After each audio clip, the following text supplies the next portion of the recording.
take him with you to the bench? The only way we'll take him with us if we expect him to play. So that'll be a decision that's made tomorrow morning. Anything with your line? Any changes? Tyler will start and replace in place of Kelly. Just general thoughts on the decision that you made, and just what went into that decision. Defending Tim Duncan would be the obvious answer. So I mean, Tim Duncan gave us fits here last year, and just felt like we need more size on him. And what, in terms of Kelly's role now coming off the bench, what does that mean to that second unit in Kelly? Well, Kelly's got to be expected to do what Kelly does best, and that is, be a guy that really enhances us offensively with his skill set and with his ability to score and pass, and then defensively continues to be in the right spots time and again. I look at this as a very temporary thing. I don't look at this as a full-time thing, nor do I look at it as something that our guys will overblow or we need to overblow. I just think it makes sense today, and then we'll reevaluate things on Tuesday night when we play again. I know you go way back to Tyler, but how much have you learned about him as a defender? Well, I mean, he's got to get a lot better in that area, but he has gotten better. He's a big body. He can. He's smart. He's a good communicator. And you know what? Kelly's all those things too. Tyler is a little bit stronger down there, and a little bit more physically able to defend the post. But that, it's like Jay Larinaga said, "Hey, congratulations! Now go guard the best power forward ever to play."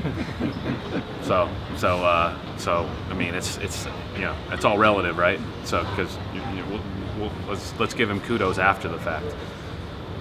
Kelly's numbers have dropped a little bit the last 5 games. Do you see a different Kelly Olynyk out there on the floor? Just needs to be more assertive. Mm-hmm. We talked about that. I mean, it's not anything that's a negative to him from the standpoint of who he is or the ability level of his play. But for our team to be good, we need our bigs to be very assertive and do what they do best. Hey, we've seen it time and again. We rely on our bigs to do a lot for us, and so we've just got to continue to encourage him to do that. And so I don't think one of the things about Kelly is he's going to come out and he's going to play. Kelly's a great kid. He's a big part of us now. He's a big part of us moving forward, and he won't get too caught up in this. Coach, do you try to get him going in any way, run things for him early or anything like that? A lot of what we do, we run through the bigs. So, I mean, Kyle, I hardly have to call anything to get our bigs going. And so, obviously we'll do stuff like that. But, I think that's twofold to an extent, because, you have to take advantage of your opportunities, and sometimes you have to make your opportunities, and you have to make them happen, and you have to find opportunities yourself. And so certainly we'll be cognizant of that, but I think that he's going to be a guy that can take advantage of those things as they come anyways. So I don't think it's I just want him to be more aggressive. Coach, how does the offensive flow change when you don't have two big guys who can shoot from the perimeter? Well, we're not shooting a lot from the perimeter anyways.